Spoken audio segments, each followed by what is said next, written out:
Good evening, boys and girls. It is Hump Day. That means Wednesday. It's Lockdown Series Volume 2, Episode 29. Kev says, Part 18. Holy cow, we are marching. Boom!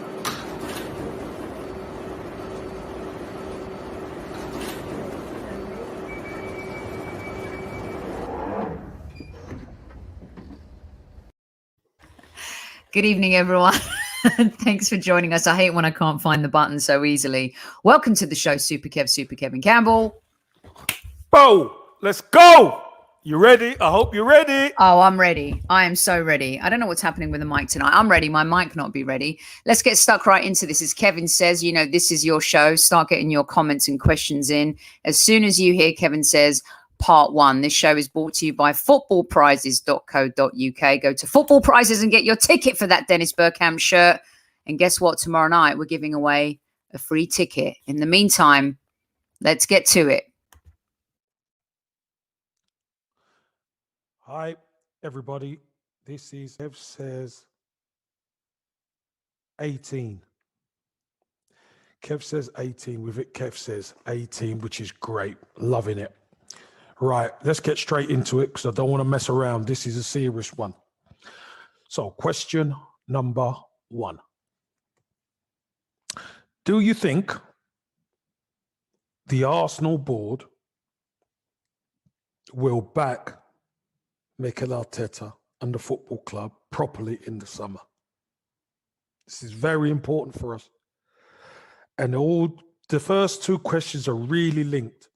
So, number 1, do you think Arsenal will back Arteta and the football club properly in the summer with the correct funds? Okay, because Kevin says it's always on a Wednesday. I thought it was Wednesday, Kevin, but everyone's correcting me that it is indeed Tuesday. I left you to it because I might get muted otherwise. I left you to it.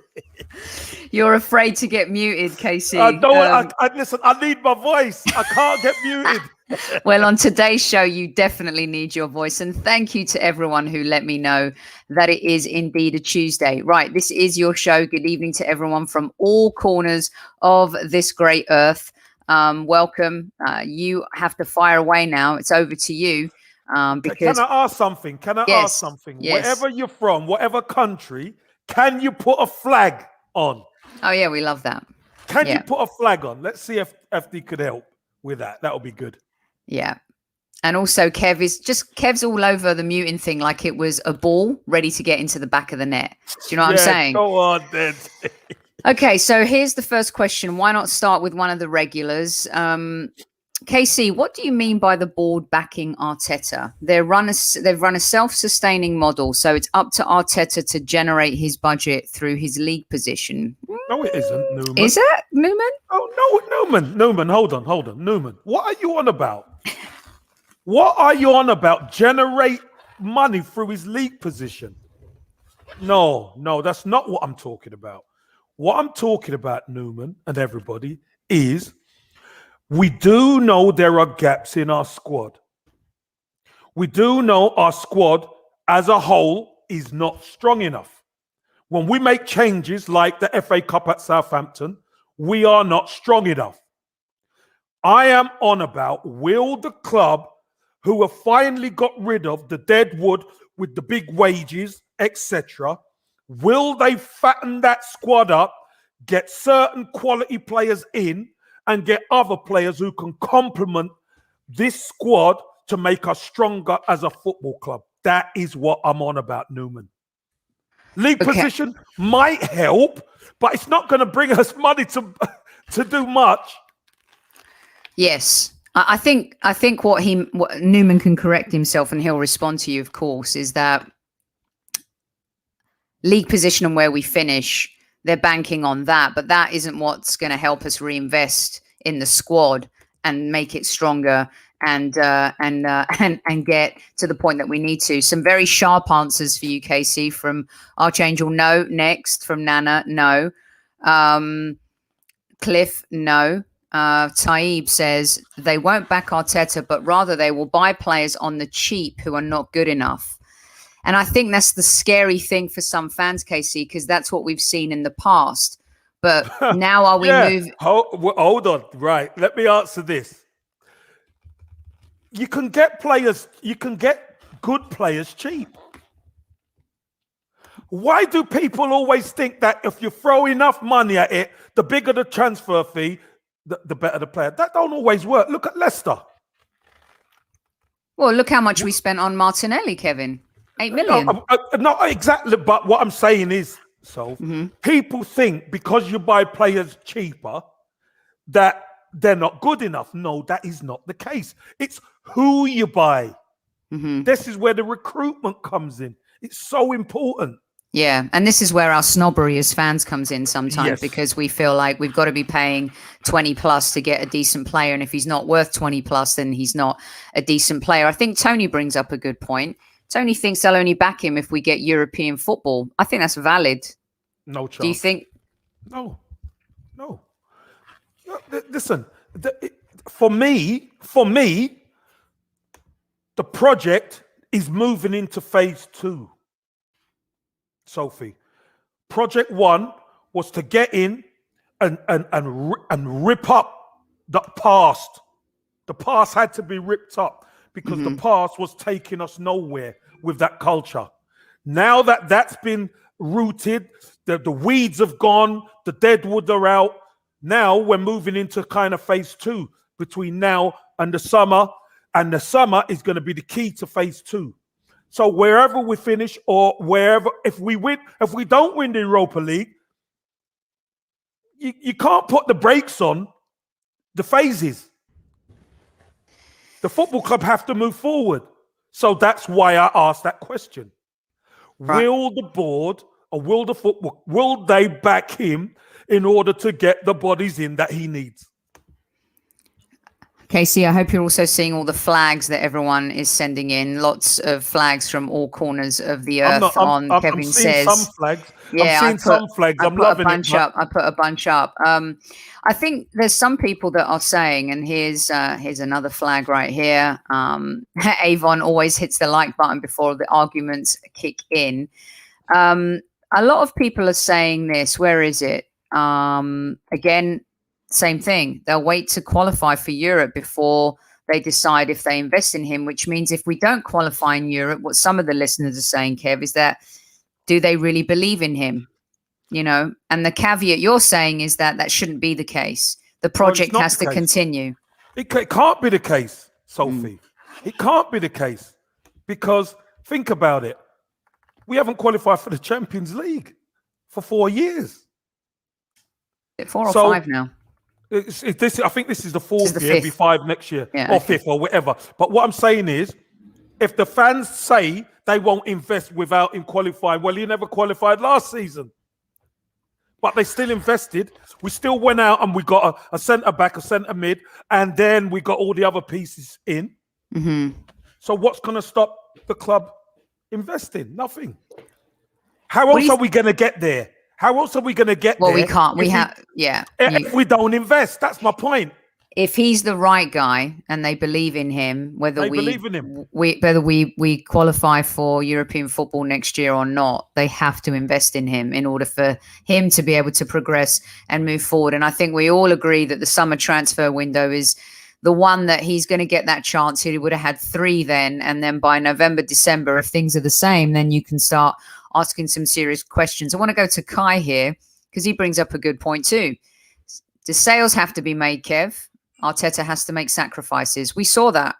We saw that in Emmy. We might see that in Lacazette this summer. What do you think about? We might not. Look, having players leave is a part of a football life. Obviously, it all depends who Mikel Arteta wants to keep. I think that's the key. But I think still as a squad, we are light. We are light. We do not have a stronger squad as some of the others. We don't. And what we need to do, we need to back him. And I'm not saying he needs 200 million quid because, Sophie, you know what I think. That's never going to happen. But smart recruitment is going to be so important for what we do. Yeah. And it's a case of, it's not about getting household names. Jason's saying it. Yeah. Everybody needs Mbappe. Everybody needs Mbappe and could do with an Mbappe. And Jason's saying recruitment, get the right players in. That's true. And Nana's saying the same thing too. Even West Ham are buying cheap players, and now look how good they are. Look at players like Souček, right? No, but hold on. Let me just put this West Ham thing to bed once and for all. We saw Sheffield United do great last season, coming up from the champ. Mm-hmm. Does that mean that they're better than... You understand? West Ham were struggling last season at times. They're having a better season this season. It happens. But with a couple of players that they didn't pay a lot for is what the listener is saying, right? What? Yeah. But the point of the matter is Arsenal and West Ham are different clubs. Arsenal's problem is we need to be consistent. We need to be consistent. If West Ham next season could go the other way, nobody would think any different. Arsenal aren't afforded that. Do you understand what I'm saying? So Arsenal are not afforded to have a bad season, which we've had a bad season, and look what's been happening. Yeah. Right. So we have to get our house in order. Forget about the West Ham. Exactly, but I think because they're on a par with Chelsea right now, you wouldn't have expected it. David Moyes has been killed. Everyone wanted him fired.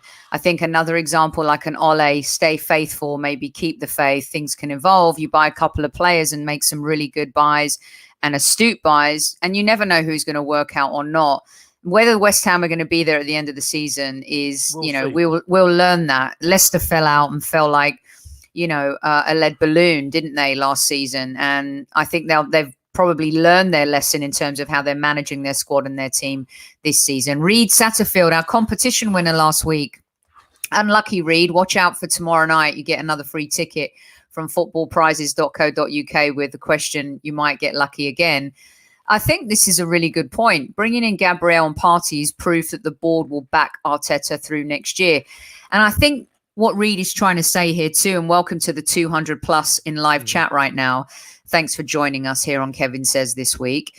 Is Kevin, it's a different quality of player that we're bringing in. Not only did we get great value for those players like Tierney, like Partey, like Gabriel, it's the quality as well that we've been able to match with the price. And that's where the rubber meets the road. Yeah, that's exactly it, Sophie. As opposed to trying to get somebody for 60, 70 million quid, which, listen, if we could get a Jack Grealish, I don't think anybody will moan bringing Jack Grealish in. Mm-hmm. But realistically, will we be spending that money? I don't. I think we could probably get 2, 3, maybe 4 players for 60, 70, 80 million to beef up that squad, and they might just prove to help us even more moving forward. So it's the recruitment is so important, because we picked Gabriel up. Nobody didn't really know much, and then we saw him. We're like, whoa, we got one here.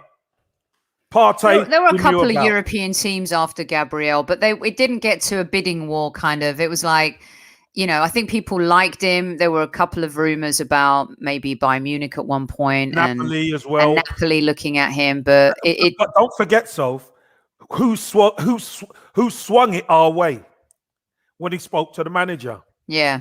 He spoke to the manager, and Mikel Arteta told him the vision.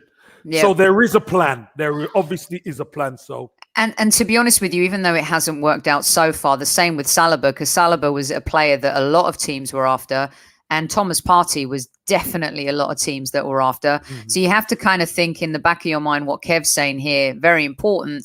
Adu and Mikel Arteta have definitely proven to be good negotiators. They've sold a vision to these players. Thomas Partey could have gone to many top teams in Europe. He could have gone anywhere. Yeah. I want to throw this one up for you, Kev. Where is it? The Nadoldi didn't agree with Reed's comment. I'm not sure this is... I respect your opinion. They brought in new players and are paving the grounds for the ultimate transfer, a new manager. Why would they do that? I mean, look, he inherited the likes of Saliba. He inherited good players that Emery signed like Kieran Tierney. from Emery and stuff like that. But I don't think this is the case. I mean, the club are rumors are that we're looking to offer him a new contract. Kev, what do you think about the Nadoldi? Nadoli, sorry. Yeah, Nadoli. I disagree, obviously. I think that the ownership of I don't think they really like the fact that they sacked Emery like that and then had to put Freddie in quickly. I don't think that doesn't run, for me, that doesn't run good with these guys. They need to know they've got somebody there who they trust and they believe in. And I think they believe in Mikel Arteta. Now, I know the results have gone a bit skew with at times, but I think there's a bigger picture behind the scenes where he's getting things right. And like I said, the analogy about planting a flower. When you plant the bulb, you don't see what's going on underneath the ground until it pops out. And then you think, oh, that's a pretty flower. But sometimes it's got to be covered over. You're not going to see what's going on the inside until Arsenal all of a sudden come out and we say, wow, this is a team. But all the work, all the hardship, all the tough part is what we're going through now. Let me get you a couple here, the quick fire ones. Would you buy Ceballos for 20 million, Darren Sullivan, Kev? I'm not sure I'd spend that money on him. 20 million hit, but here's the thing, you see, Sophie. He's a squad player. Yeah, that's what he is. He's a squad player. And there's times... Which goes to this comment, Kev. We should get the players that fit the system. Yeah, I mean, I thought he done really well on Sunday. He did. Against Leeds. He done well. And there will be times where he will be effective. But when you talk about your best 11, Partey needs a partner in there. You know, that Basuma or whoever in there, I think Partey needs a partner. But to get a squad player for 20 million these days, hey. It's a good deal if they're a good player, right? Let's be honest. What do you think of Darren's comment, getting rid of players like Bella and Xhaka and Willian? We're going to get to the latter in a little bit. Xhaka, I think fans need to accept that Arteta likes him and he's working right now. I'm not sure that's going to be one that happens. Yeah, well, Xhaka's form has been pretty good of late. And I'm not a big fan of Xhaka, but I've got to tell it like it is. Xhaka's been doing fine lately. Didn't really know where he went when we went on a bad run earlier on in the season. Didn't really see him much. But the youngsters have dragged up the experienced players along. And he's starting to play better. He's played better with Partey. He played well with Ceballos against Leeds. And he done pretty well. So I'm not going to say that. I think there will be a turnover of players, Sophie, and everyone. I do think there will be who will be turned over? I don't know. But obviously that's down to the manager. For me, it's got to be players like Chambers, El Neni. You know, it's got to be players like that. And if there's going to be a sacrificial lamb in all of this because of the market value he can bring, it worries me that it might be somebody like a Lacazette. I like Lacazette, but you know, I think that those are the kinds of plays that we might be looking at. Richards brings up a really interesting point, Kev, because you're always concerned about putting too much pressure on the younger players and the youth. Richard says, I'd like to see more promising youth players come through, Kev, so filling the squad with players this summer would be detrimental towards them. I say not if they're the right players who will support them to take the burden off their shoulders. You've been vocal about that. I see where Richard's coming from, Sophie. I see where it's coming from. But the problem is potential isn't enough. Having talent, you're talented. If you're at Arsenal, you're talented. The problem is these players, they haven't earned the right to be able to play regularly yet. Even Willock has to go to Newcastle.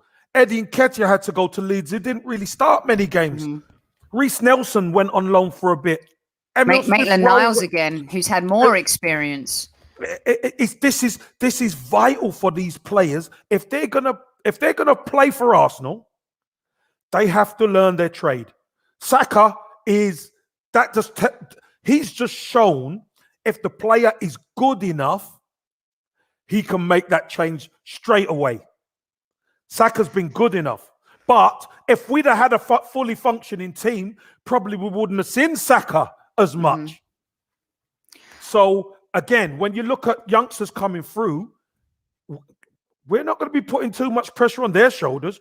We need, because what happens is if it takes these young players 2-3 years to settle down, the fan base ain't going to have it, Sophie. Yeah, no, I know. And I agree with Taib. There's some injuries that I'm worried about. ESR has been injury prone. Tierney's been injury prone.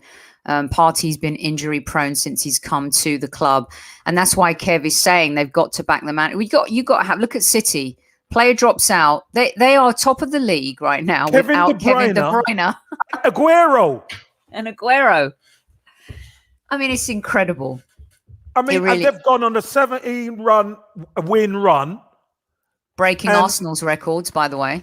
Yeah, and Aguero and De Bruyne haven't been there for periods. Come on, guys. It's and they lost the squad. And Kev, do you remember at the beginning of the season where everyone was saying how Pep's mismanaged the money in defence and how they've been terrible in defence? And now, since that dodgy period in those first 8 or 9 games, they've Diaz has obviously been a revelation. Walker's playing well. They've got players that play. John Stones has found his form again. That's exactly the person. How many people were on the back of John Stones? Yeah. On his back. Quality, the cream always rises to the top. Yeah. It might suppress it for a bit, a season or two, but he's a quality player and he's proven it. What do you think of Zaid's comment here? Because some fans, and there's a few people in chat who've been talking about, well, who are we going to go out and buy? Because I don't understand still what Arteta's vision is or what his playing style is. Zaid says, would love KC's opinion on this one. Arteta's playing style is a front press. He wants to play 4-3-3, and he wants to be able to overload, pretty similar to the way Manchester City play. Mm-hmm. That's the playing style, and you could actually see when we do start to click, it's quite exciting. That first half against Wolves before the sending off, we were looking slick, we were looking dangerous. Against Leeds in the first, we look powerful, we look strong, and that was without Partey. So the problem we've got is implementing it. Mm-hmm. Again, I keep saying it, Sophie, and you're probably sick to death of me saying it. When those players cross the white line, they have to implement what the manager wants. It's not always easy because remember, you're playing against the opposition. But you have to be good enough to be able to implement the playing style and how you are as a football club. And, we've seen glimpses of it now, but obviously we want it week in, week out. I heard Ray Parler say on, I think it was on Drive this week, Kev, the real Romford Pele, Ray Parler, say during the week in training, it's all about the manager, what he sees, the effort of the players. But when it comes to the game, it's all about the players. Something you say every single time on this show, crossing those white lines, and it's all about the players. And we all agree that he hasn't turnkeyed that yet to have his own players. But a lot of the comments in chat, and I'll put Sunil's up because he represents a lot. People are starting to worry that he doesn't rate Martinelli. He does. What are your thoughts on this, Kev? I'll be honest with you. I think he does rate Martinelli. But I think he's treating him with kid gloves a bit, Sophie, because remember, Martinelli was out a long time. He came back, had a great game against Chelsea, and he kind of dropped off a little touch against Brighton, and then he picked up another little injury in the warm up, didn't he? In one of the games, which we thought could be a long term. So that puts a bit of fear into the manager sometimes because for the sake, Sophie, of treating him with a bit of kid gloves, if he ever got injured, and I know sometimes you can't manage like that, but I think he's going to protect these young players in the circumstances. He's actually come out and said it. He's going to protect these young players. The fact of the matter is, he can't protect Saka because Saka's our best player. He just can't. He's got to play. Smith Rowe, he's played because Smith Rowe and Saka have been awesome. They've been unbelievable. But I think Martinelli is he's a bit more, wrap him in cotton wool and protect him. Yeah. He does rate him. I know he rates him. We had a serious injury, didn't he? It's not like, you know, it was a long time coming back for him. And I think fans were worried just because even before he got the injury that maybe he wasn't selecting him every week. But I hope, and many fans hope, Kev, that he is part of that future. And we're going to jump to that next segment because the comments coming in thick and fast on Saka, ESR and Martinelli. You're listening to the Highbury Squad. This is Lockdown Series Volume 2, Episode 29. Kev says Part 18. And here's the second question for all of you. Get ready, guys. Listen to this one. I think you'll enjoy it. And it's very important. This is probably the single most important thing we do as a football club going forward. Kev says number 2, question 2.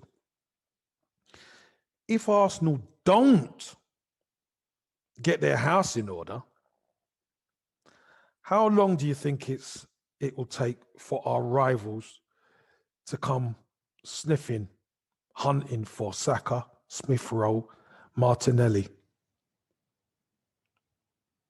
Because if we're wallowing again, we've got a track record of it. We have got a track record of it, of selling our better players, selling our best players. How long do you reckon it will take if we don't get our house in order? So that's question 2. KC, you can see the comments coming in thick and fast on that one. 270 plus in chat. Hit that like button for us. We bring you different content every single night. We do game day analysis, post-game shows, but Kevin says takes us a little bit broader and we talk about the club as a whole and we look at it from a bird's eye view and turnkey as well. And tonight he's got 3 major questions for you. The second one for me, the most important, because here we are again in a situation where we have some very talented players, Kev. You got Saka, who's future captain material. He is one of the best players in the league right now. I don't think that's an exaggeration.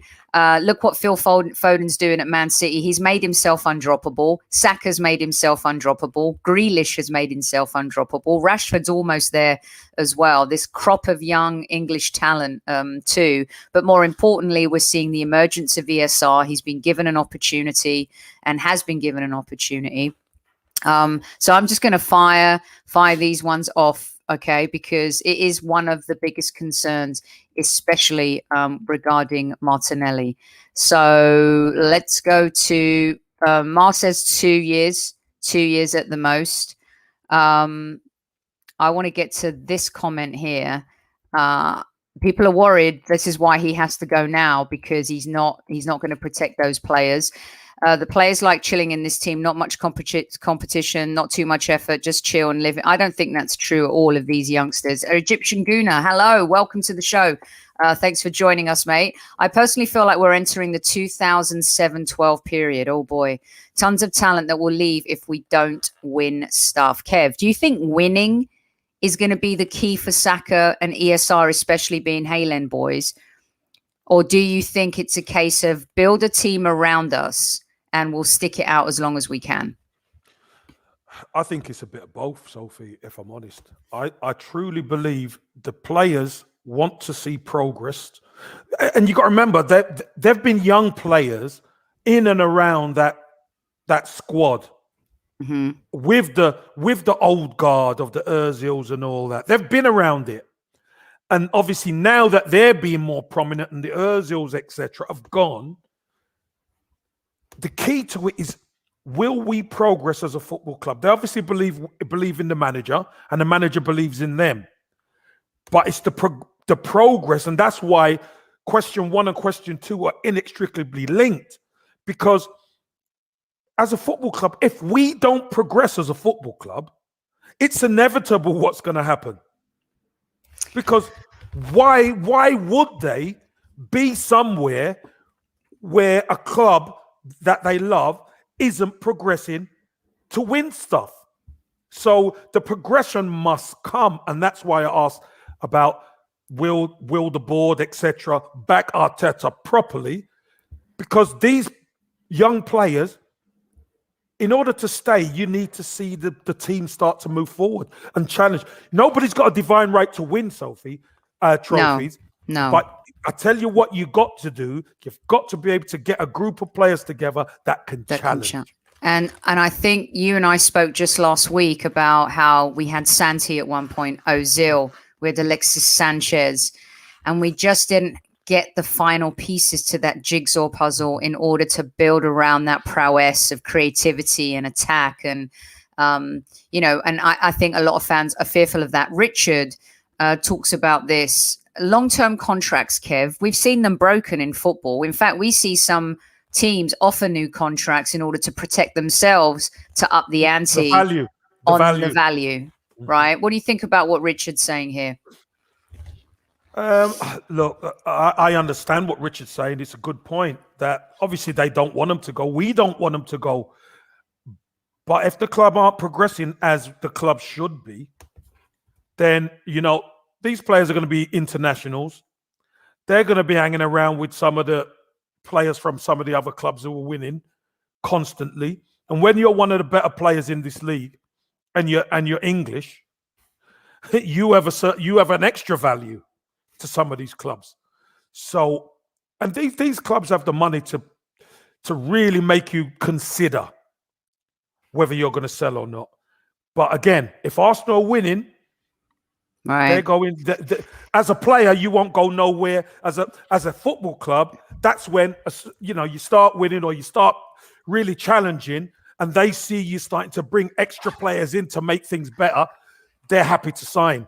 But this is why it was. And this is why it was important, Kev, for us to win the FA Cup, for them to get a taste of winning, to get a taste. You remember that first time you won, you're like, man, I love this. That was the addiction to Manchester United, Sir Alex Ferguson team. And Gary Neville, and everyone says it. Every great player says it. You win, you want more, you know. And James says, not this summer, but the next one will get raided if we're in the same place. I think they stay loyal for now. I think they appreciate the fact that they're starting and playing. I agree with that. I think Saka's the kind of player that could go to pretty much any team, barring maybe Man City right now, and play.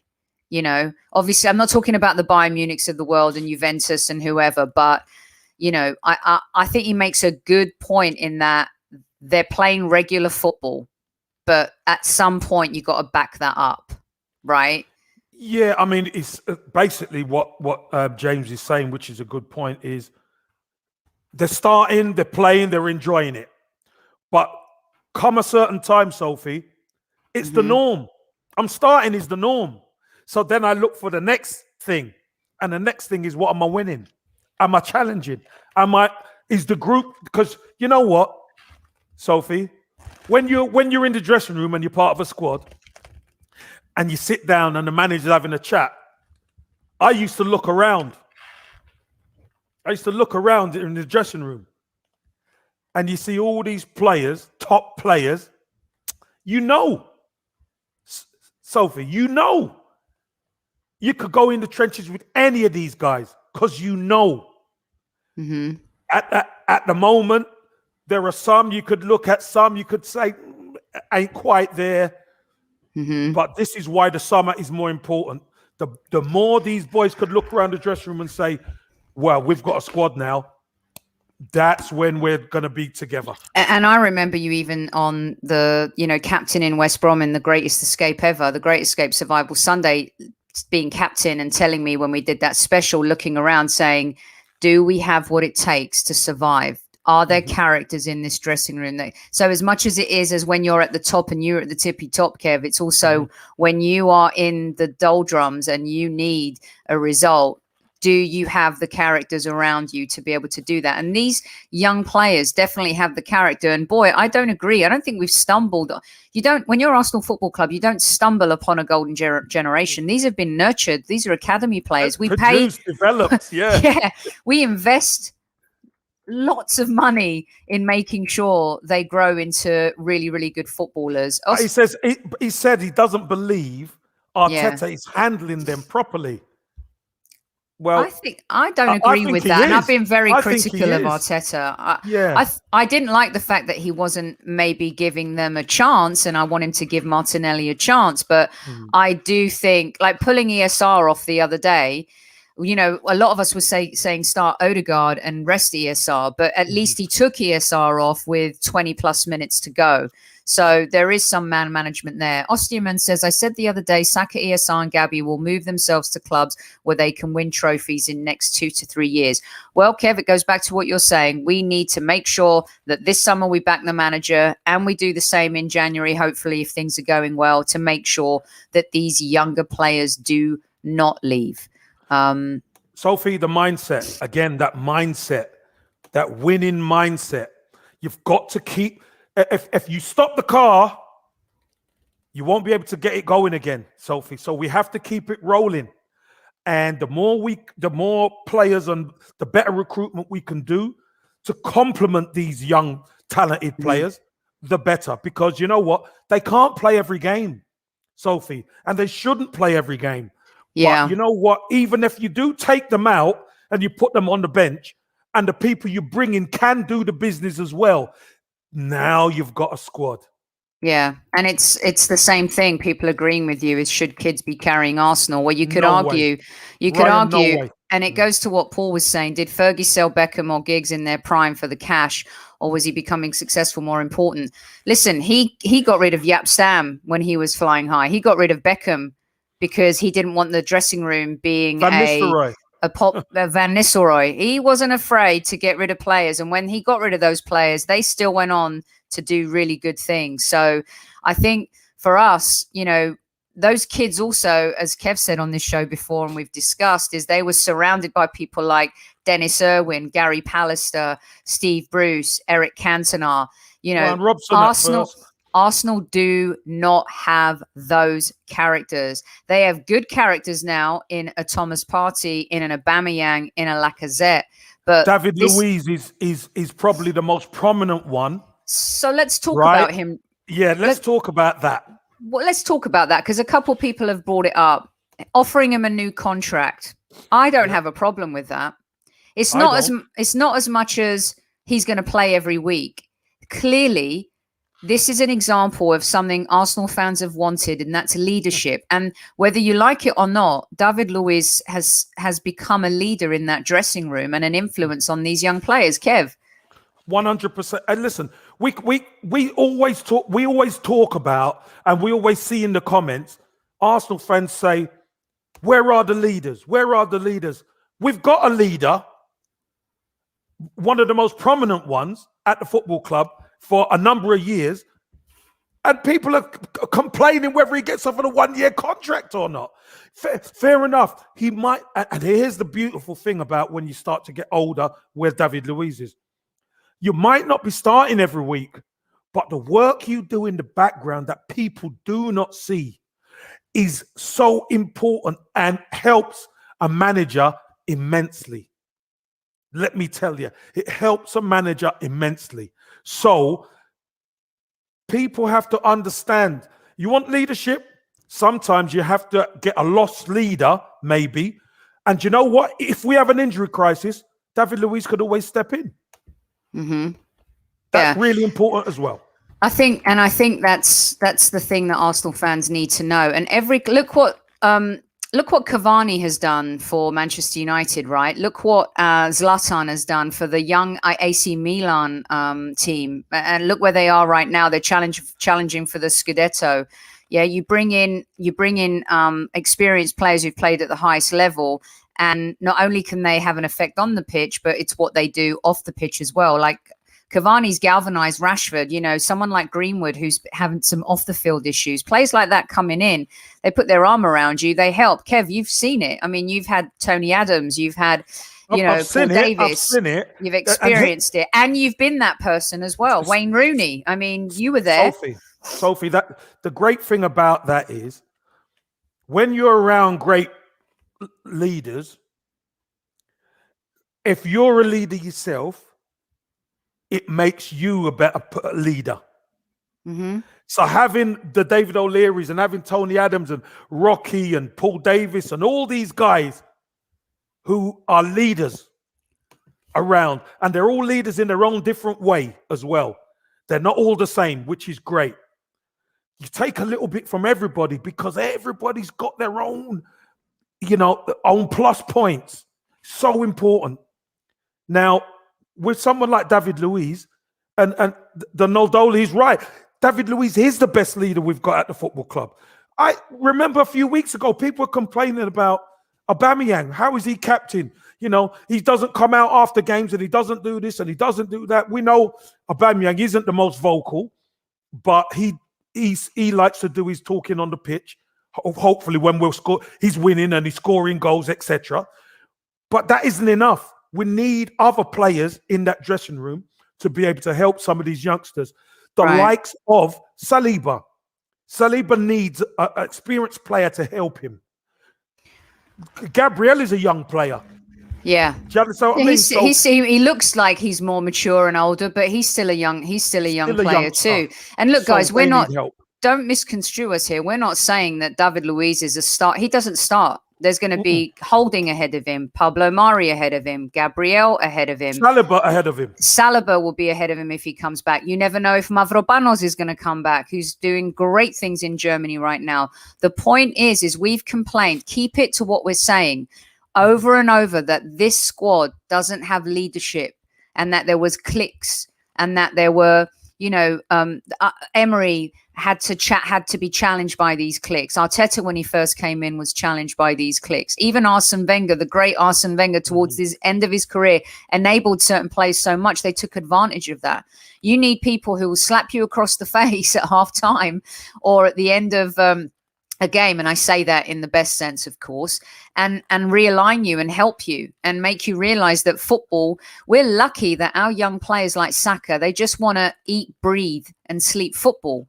He's not entertained off the field, Kev. He's not lured by the bright lights of the city. Sophie, I just want to make a point on something you hit on there. You need experience to police the dressing room. Mm-hmm. So you see when the likes of Pepe got sent off against Leeds, he would get policed in the dressing room. So the manager doesn't have to do it. The dressing room would do it because he could have cost them. Mm-hmm. He could have cost us the game. He didn't, thank God we got a draw. But he could have cost us the game. So the dressing room would have been on him. And that is the important part. Because the dressing room ain't quite there, Mikel Arteta has to reprimand him. But it shouldn't have to be Mikel Arteta reprimanding him. It should be the dressing room that reprimands him. Yeah. And someone said, KC, too, that Mertesacker towards the end, he couldn't play. He played one game in 2017, and that's the legendary game he played. And Holding came of age in that game and learned so much being alongside Mertesacker. You guys, you got to look at this turnkey, as I've said before. And also, James made another good point. Look at Mikel Arteta himself. In the end, as a player, he didn't play very much, but he was a huge influence on the younger players in the squad. And whenever they scored, they used to run to him. So if we can have these kinds of players as a part of a squad, right, who are going to help. KC, I don't need to tell him. You tell him. A player doesn't have to play to have an influence on the team. Oh, listen, let me tell you something. When the development of people is paramount at a football club and the experienced players put themselves open to help and develop youngsters, that's why you see young players running over to the experienced guys. Yeah, they don't play. They don't do all the things that the fans would like. But it is so important for the development of these youngsters that they have an older player put their arms around them, tell them to go left, guide them. Go left, go right, stop, stand still, move, run. All of it it's all encompassing. And do you know what, Sophie? I don't think fans realize what happens inside a football club. You spend more time at the football club than you do with your family for 10 months. You know, this is serious business, and the connections are so important. It's hard to win. It is so hard to win. And if you can get that balance of the right characters, the right leaders, the right youth, everybody coming together, then you got something special. Exactly. And also, one of the other things too is that our culture has died. Like, this is a new Arsenal. This is a new era. We're Arsenal 2.0 now. We're not the same Arsenal that we used to be. And we did go through. It's so funny seeing some fans write certain things. Yeah, it's all the things they've been complaining about, you know, for so long. Where's the leadership? The dressing room sucks. Like, the players are running the asylum, you know, all these things. And now here we are where we're talking about, you know what? Yes, if it means giving him 100 grand a week or 80 grand a week for him to be an influence on a team and keep youngsters in check and make sure that they understand what being a footballer is all about, then yeah. It's money well spent. Yeah, and you can talk about his boneheaded decisions and whatever he's done on the pitch, you know. But we had the same thing with Mustafi and Kolasinac, but they were boneheads in the dressing room as well. That's the difference between David Luiz and some of these other players that played for the club. Right. We've got the last one here, and this one might get you guys riled up. Stay up because you're going to enjoy this one, Thomas. Don't go to bed yet. 330 plus in live chat. Hit that like button for us. We'd really appreciate it. If you don't like us, that's cool. You can still hang out. We won't report you to the Highbury Squad police. Right. Here we go. Get ready for this one, guys. Oh, dear. And the bonus question is question 3. What I want to know is, why do a lot of Arsenal fans blame Willian for everything? He's not having a bad time. He's having a Lionel. He's having a nightmare right now. Yet all I see or hear is him being blamed for everything. He's having a nightmare. Yes, he is. He's not having a great time. But the fans don't. I don't see many. I know some do.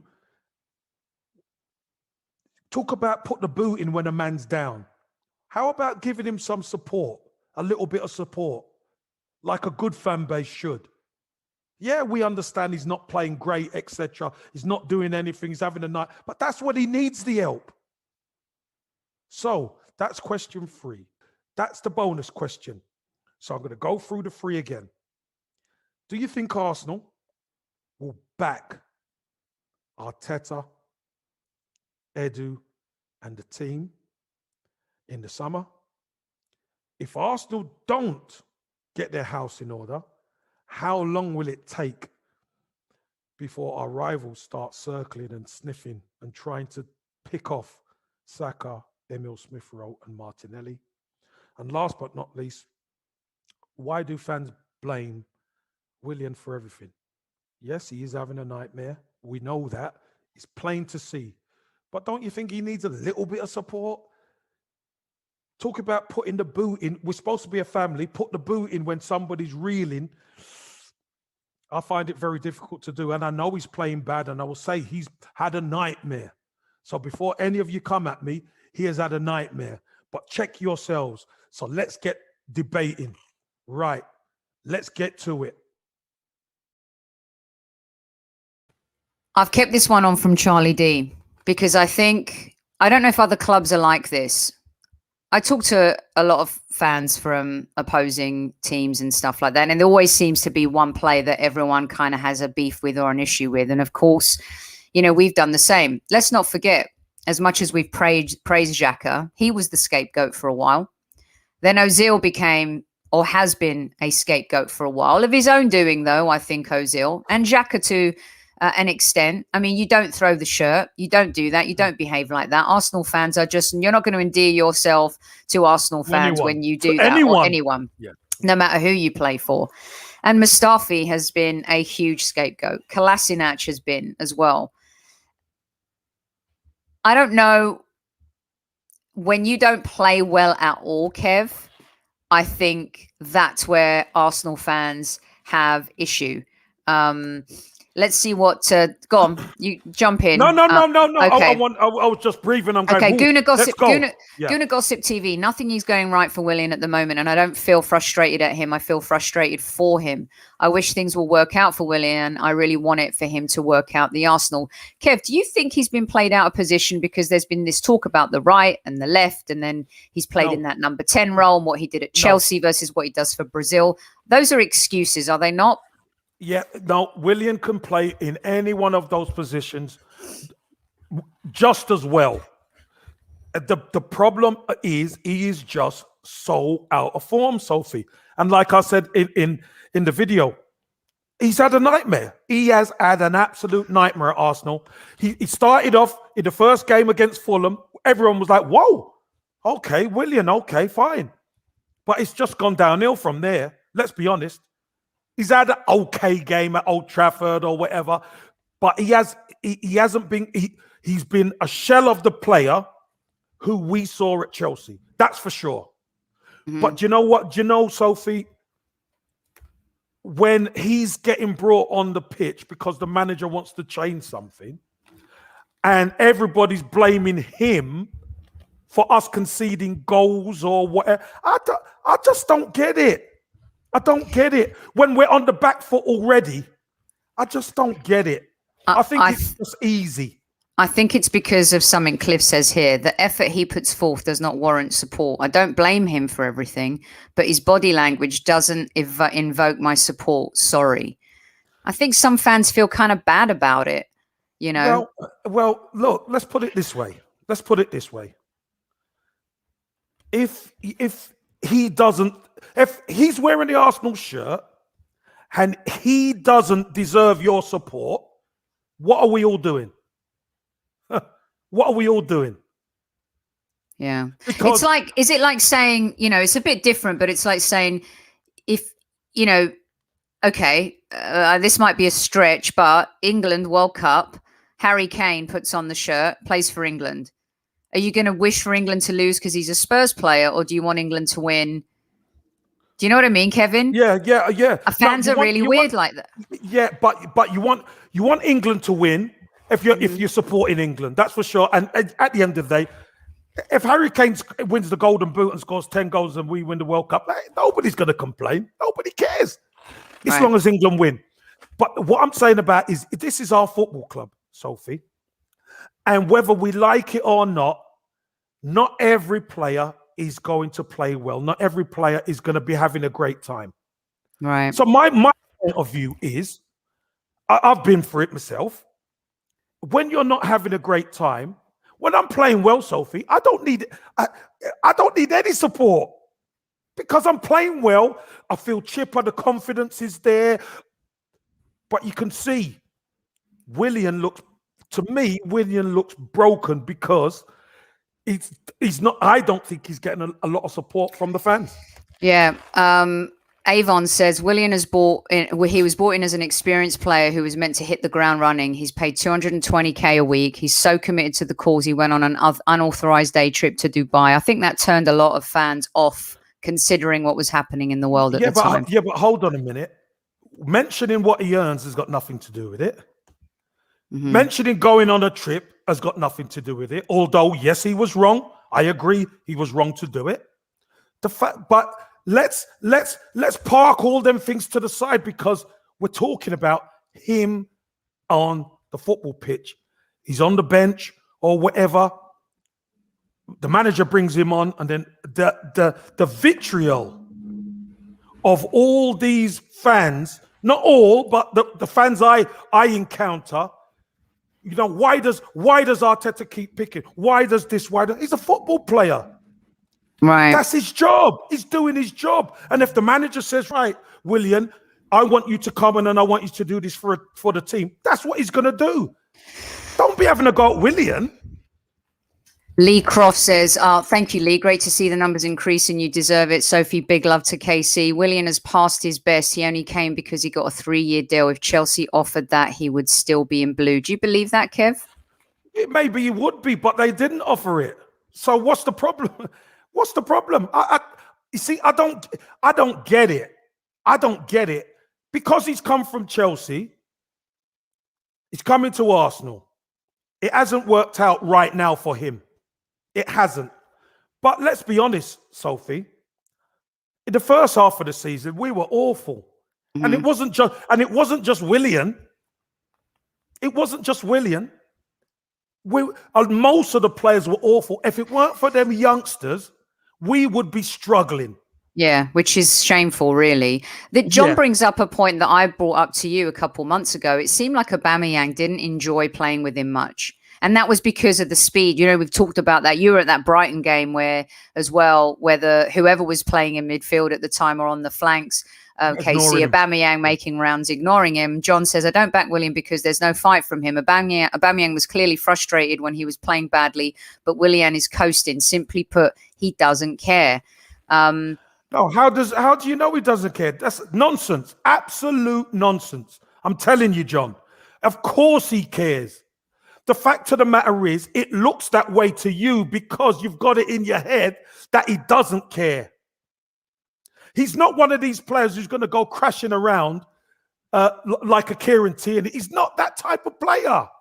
Do we get rid of him in the summer, Kev? Can we? What's his value? Listen, for me, I think what's going to happen is, this is what I believe. I think Willian is going to be, obviously, is going to be a squad player. And the stronger our squad gets, then we're going to start seeing some better performances from Willian. But this is something that he's just got to ride. He's just got to ride it out, Sophie. He has to ride it out. Because like a John Stones at Man City, who is a younger player, who everybody knows is talented, but what's happened to him? All of a sudden now he's proving himself. So I don't think Willian's over the hill. I definitely don't think he is. I just think Arsenal are changing and he's not playing well. Do you think that if he wasn't an ex-Chelsea player, would be a little bit more forgiving? Possibly, yes. Possibly. And you have to take that into consideration. But the fact of the matter is, Sophie, he wears that red shirt with the cannon on. And again, it's not as if I'm not saying he's played great. He's had a Lionel, he's had a nightmare. He has had a nightmare. But isn't that when you're supposed to support people when they're going through a tough time? That's all I'm saying. Right. Do you think Stefan and a few people have said he's killing the progress of a Gabby or even and Nelson? I don't think you could put him into the mix, you guys, because he's not a regular starter. He's not really been involved in the first team a lot. Obviously, we've seen him in League Cup and stuff like that. Do you think he's killing the progression of a Martinelli? And that was the real reason why we went head to head the other night? No, I don't think so. Because you see, that's an interesting one, because when Martinelli started against Chelsea, where was Willian? Right. So again, Mikel Arteta makes the decisions, and if he thinks Martinelli is right to start, he will start him. And remember, Martinelli came from nowhere. He just put him in. So if that's what he believes he needs to do, Martinelli's going to start. I think that I understand Arsenal fans. Personally, as an Arsenal fan, I'm going to be honest. I do give him a harder time because he came from Chelsea. And that's probably wrong, but I'm being honest and truthful. Okay. If it had come from another team, maybe I wouldn't be as annoyed by the fact that he hasn't worked out. He's also, 33, 34 now. And so I'm not sure if that patience is worth it with a player like him. And if you actually talk to Chelsea fans, this is what they were aggravated about with Willian. As good as he has been and as good as he was, and as much as he won with Chelsea, he was a sporadic player. He wasn't consistent week in, week out.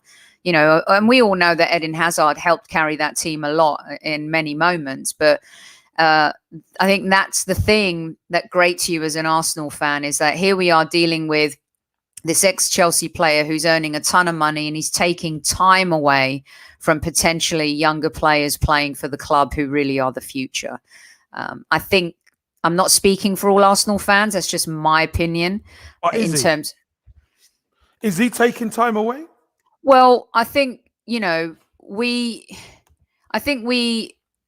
had a fiery discussion the other night because we all felt that he should have brought on Martinelli. We talked about needing minutes, right? And he's coming back from injury, Kev, and that he's got to get match fitness. And it seemed like 4-1 up. Why not bring him on, give him a run out for 20 minutes? Yeah, but you see, we're under the cosh. That's the difference. We're under the cosh. Leeds are all over us at 4-1. They make it 4-2. And then all of a sudden you're starting to think, they get one more goal here, it's all hands to the pump. We've got another Newcastle on our hands. So the manager has to think on his feet, and he decided to bring on more experience. I'm not saying that Martinelli hasn't got the fitness and legs and all. Of course he has. Pepe's got more time. Of course they have. But the manager decides, and the manager brought Willian on because he brought on Willian and El Nene. Why? Because he wanted to shut up the shop. He wanted to close the game out as best he could. That's all. But it's not Willian's fault, and it's not Arteta to win the game. He's right. But that's I think a lot of fans also tonight are saying, and Mr. Waffles made a comment earlier, by the way, saying Pepe was the scapegoat for a while, and this channel called him Gervinho. No, that was me. I put him on my Mount Rushmore of worst signings ever so far.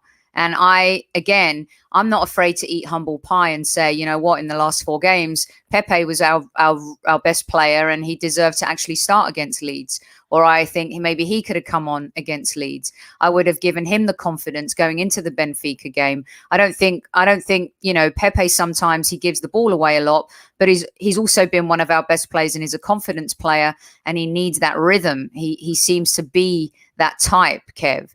And yeah, but do you know what, Soph? Do you know what, Sophie? Where was all the moaning about Pepe not starting? And I'm not saying you, I'm saying from the fan base. Well, I think that a lot of fans wanted Pepe to start the other day. Yeah, but I'm saying, where was all the moaning? Well, I think because because he's performed better. He's performed better. So they have a different outlook on him now because he's fought a little bit harder. No, I get that. Right. I'm saying, I'm agreeing with that 100%. But what I'm saying is, over the last 4 games, Pepe, obviously before the Leeds game, Pepe was good. He was very good. Scored goals, looked the part, etc. But where was the moaning when Pepe wasn't picked? Well, he's not the scapegoat. He's not the scapegoat anymore. I'm not saying he's the scapegoat. Sorry, I'm saying for Arteta. They're saying, so what? Why didn't Arteta pick? You know, it should be directed at Arteta. Our very own princess said, one thing I would ask Arteta is why does he pick Willian?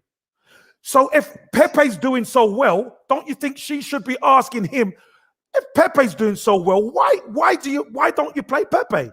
Yeah, but I did. We asked the question. We actually. Yeah, but the thing is, it wasn't there from her, Amar. It was only Willian. For you, it's there. For them, it wasn't. That's my point. Because the difference is now is that Willian has evolved. Now, I'm not saying he's the answer still, Kev, and I think the jury's still out for a lot of fans about whether or not, you know, he's going to be the guy. But he has shown some grit and some fight, and I think having Willian breathing down his neck and the fact that he knows Arteta will play Willian for all the reasons you say has elevated. Competition wasn't something Arsenal Football Club had in the last few years. It's been infused more so by Arteta than Emery. Emery gave the youth a chance. Arteta is now level playing field. I don't care about the name on the back of your shirt. I will play who's in form and I'll play who fits the system. However, some Arsenal fans take issue with certain players he keeps playing even when they play bad. And that includes Bellerin. That includes Willian. And to be honest and fair, at the beginning of the season, it was a little bit of David Luiz as well. So I think they took issue with the fact that why put someone in who's been so poor when you could bring on a Pepe or a Willian? I think that's where fans were coming from. Yeah, but I wasn't on about bringing Pepe on. Remember, I'm on about Pepe being a star for 4 games before the Leeds game. and Pepe not starting. Because he's probably going to start against Benfica, right? I think we all know that. Yeah, but we're not at Benfica. We're at the Leeds. Right. That's my point. My point is, if he's playing well, play him. But I never heard that from people. All I heard was, yeah, you know, great win. But the problem I've got with Arteta is he keeps picking Willian. Now, wouldn't you think to yourself, you'd rather be looking at the positive about Pepe as opposed to speaking about Willian? Come on. Willian struggled. Yeah, he has struggled, but we ended up winning the game. I would be talking about Pepe. Why is Pepe on the bench? But I didn't hear that. Well, I think the argument was made for Pepe, but I think the discussion was because Martinelli needs to play. He needs minutes now. He's come back from injury. He had a little bit of a setback. We're up 4-1. He showed that he can track back really well. He made an incredible, ridiculous interception against United that could have cost us the game. And so when a player is so poor and so bad, they shouldn't be rewarded with minutes on the pitch. That's the issue. Right. Yeah, so that's the problem. But I see what you're saying again, is that why is everyone blaming everything on Willian? On Willian when because he's the worst player in the history of recent signings at Arsenal Football Club, to be quite frank, Kev. Well, you could say that, Sophie. And it's the truth. No, but your opinion is fine. I've got no problem you saying that. But what I'm saying is, if someone's going to have a go at the manager for bringing Willian on, then definitely you should be having a go at the manager for not playing Pepe then. That's my point. But I think a lot of fans did. They didn't. They didn't. No, they didn't. Well, here's the scoop. I think they had an issue with play anyone but Willian. How about that for an answer? No, they didn't care who came on, anyone but Willian. Yeah, but there's the shirt that someone should have made. Anyone but Willian. Yeah, but Sophie, all you're doing is flipping the question. No, I'm not flipping the question. You're flipping the narrative. No, I'm not. I'm not. You said bring anyone on bar Willian. Yes. I get that. But what I'm saying is, if Pepe was star man in 4 games previous, shouldn't they have a problem with Arteta for not picking him as well?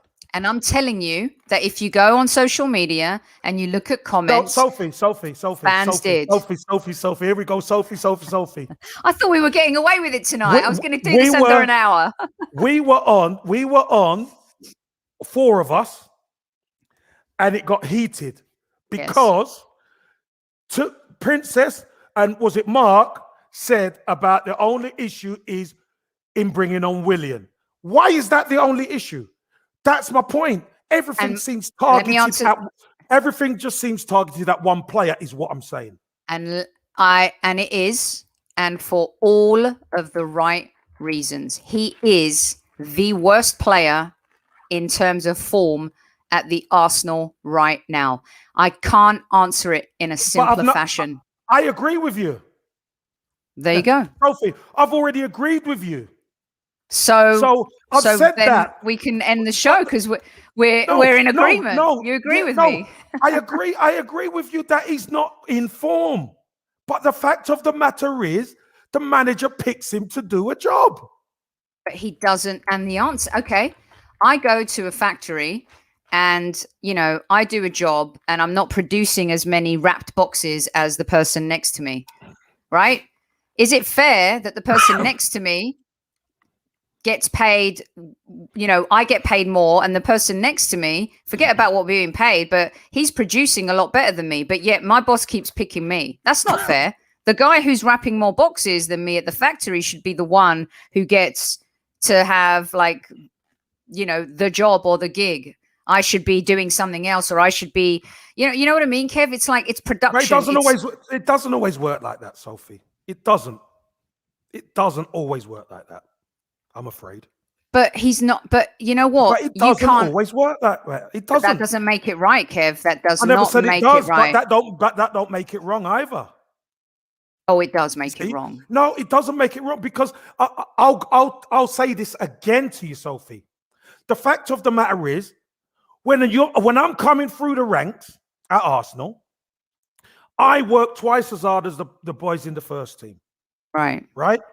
There's boys in the first team not doing the business. I'm trying to get my chance. I don't get a chance. Does that mean I should get a chance and they step out? They've been doing it longer than me. They've been involved with the first. But you're working. Hold on. You were saying about somebody wrapping boxes twice as many as you. I'm saying they've been doing it longer than me. They're older than me. I feel I'm better than them, but yes, I need the opportunity to show it. But the ultimate key is up to the manager. That's all I'm saying. But the analogy I gave was I'm not performing. I'm not doing those things. And the guy next to me who's wrapping all those boxes, God bless him, doing what you were doing, is not being given a chance, right? Yours is because there were so many great players in that team, Casey. It's very different to this team. But Sophie, it's not different. We're talking about player doing it and a player not. That's what we're talking about. I am the young player who's hungry to get in. A player in the first team is not performing, Sophie. Just like you're saying, if you're on the conveyor belt doing boxes or whatever. But because you're doing more and they're not doing as much, but they've been doing it longer than you. They've been doing it before you even come into the cup. So they weren't in my story. but it's. Do you understand? You have to take things into consideration. It's just not like for like. It isn't. We're never going to agree on this one because if Willian had been performing, this would be a moot point. Okay, it would be ridiculous of me to even be coming back to you with a argument right now. But the point is, I won't say every, I got in trouble for that the other day. A lot of Arsenal fans can see that he just hasn't been good enough. And Sophie, so that's what I said. It's not that I never said that. I know that. But the point is that you can't have Arsenal fans defend the manager and believe in the manager when they want to, when he keeps making decisions like that. Most people, I would say, they're not your decision, but they're his. But they're wrong. Not in your eyes, but they're right in his. I think a lot of eyes in chat right now agree with me. No, but they might agree with you, but the manager makes his own decisions. Which doesn't mean he gets it right all the time. You know what? When Kieran Tierney's fit, right all the time. I never said he gets it right all the time. When Kieran Tierney's fit at left back, I want to see Cedric replace Bellerin. I think Bellerin has, been given too much favoritism. I think Willian gets too much favoritism. I think there's certain 2 or 3 players that get played when they shouldn't. And whether or not Arteta wants to sell a story saying that he felt Willian was going to retain the ball better when we were already 4-1 up, or that he was going to help the team. The team lost their chemistry. We lost shape. We'd already lost it. What are you talking about, Sophie? I think it got a little bit worse. I think it got a little bit worse. Listen, whoa, we'd already lost it. We were sitting back at 4-0. Well, when the fourth goal went in, there's no doubt we lost our mental marbles. We lost energy in the center of the pitch. We lost energy in the center of the pitch. Mm-hmm. I tell you what, we lost energy in the center of the pitch. And that isn't down to, all I'm saying is losing energy and sitting back isn't down to Willian. The fact of the matter is, I get it. He's not playing great. He's had a nightmare. Sophie. Your point is, why do we blame him for everything? It's like Arsenal fans are bullying him. Is that what you're saying? Yes. Poor baby. Yeah? Well, maybe he should play better football.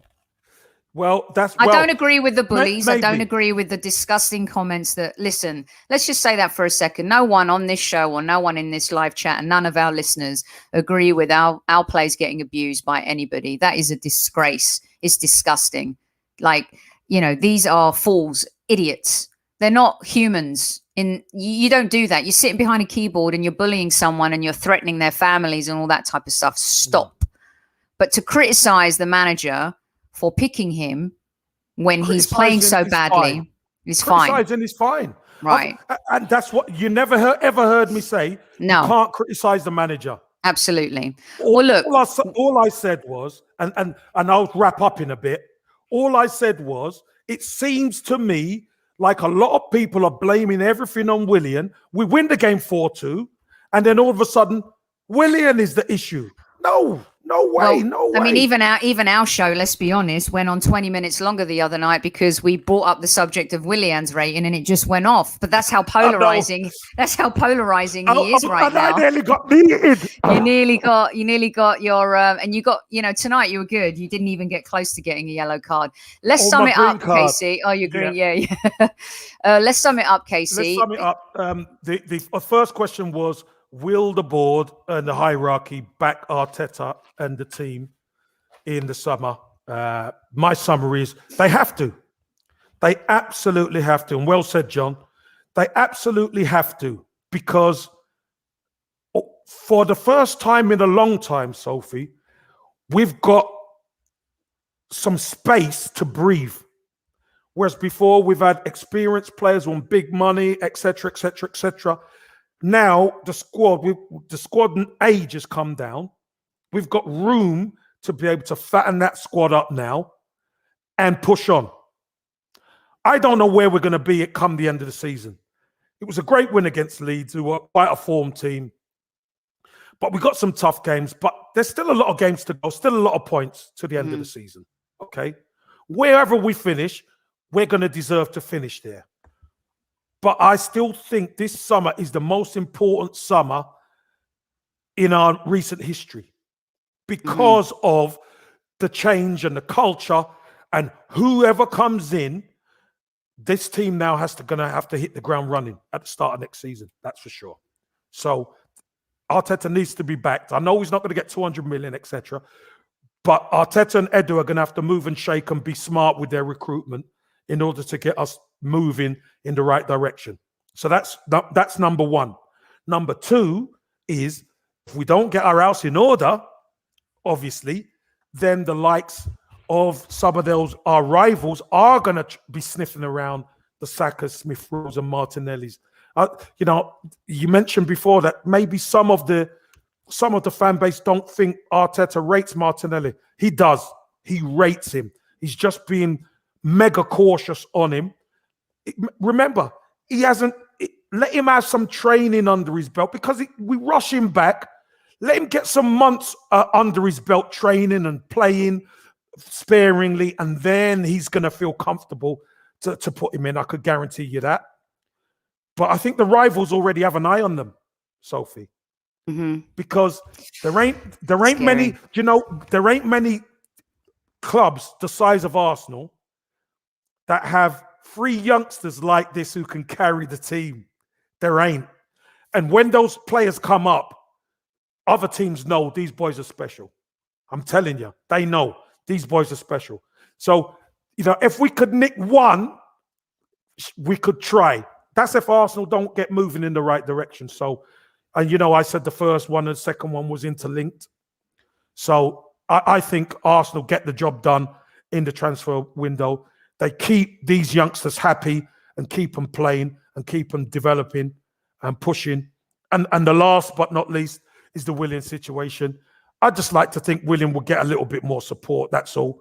As an ex-player, I've been there when things don't go your way. He's having a nightmare. Yes, he is. But everything isn't his fault. That's all I'm saying. Everything isn't his fault. And, you could argue Arteta bringing him on, etc., etc. But it wasn't his fault why we stood off against Leeds in the second half. It wasn't his fault. Someone wrote it in chat, and I think I mentioned it to you guys the other day. If he scores a winner in the North London derby on March 13th, all will be forgiven. 1 game, 1 goal. We're done. I love that. He can go. Could you imagine? What do you think about that, Casey? Could you imagine? I'm going to have 2 humble pies to eat. Well, you know what? And I want them big. I want them big.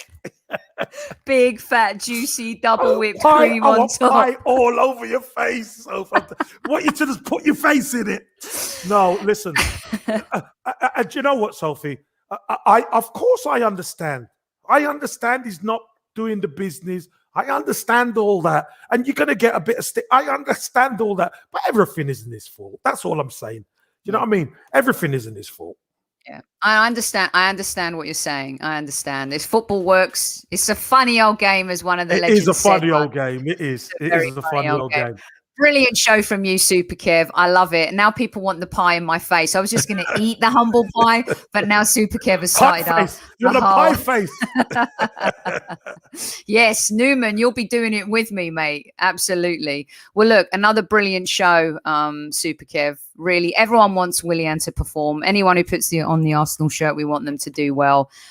Really great insights from you tonight. Thanks to everyone who's joined us.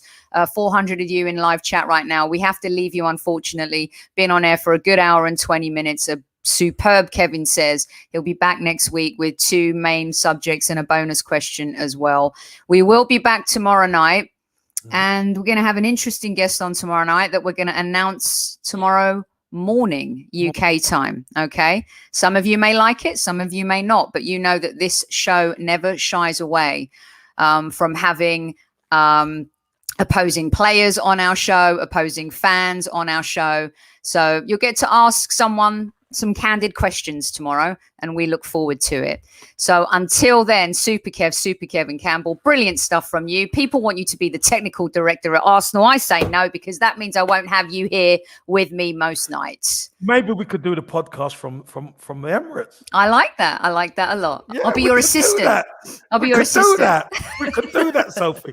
Listen, everybody, thanks for joining us. And I know sometimes you're not going to agree with Sophie. Sometimes, a lot of the time, you don't agree with me. But this is the beauty of the platform. So you know what? There's one thing we do agree on. We want Arsenal to win. Come on, you Gunners.